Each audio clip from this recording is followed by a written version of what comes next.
Going guys, just making a video about my coffee machine.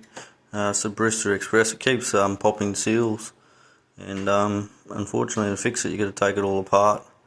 So what I'm going to do is where this group head normally bolts up to the thermal cell there, it's got some indents there for the screws so they can sit flush.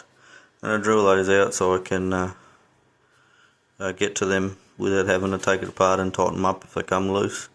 The only problem was the back one there is right where the wall is there, so I'm just going to drill a little hole to see where it is, and I might have to get a bit physical with a grinder or something if I need to tighten it up again, but at least I know where it is so I don't have to take the whole thing apart. But yeah, try and get this machine up and working.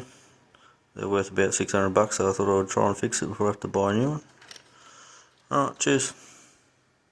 So that's the holes I've drilled. You can access 4 of the holes, and then that's the screws you want to tighten if your group head's leaking. I've put red thread locker on there, hopefully hold it a bit longer, but if they do come loose, you've got these holes here. I can tighten the 4 front ones, and the 5th one you might have to get a die grinder or something and make a little hole here so you can access it, but I'm thinking that might save taking it apart.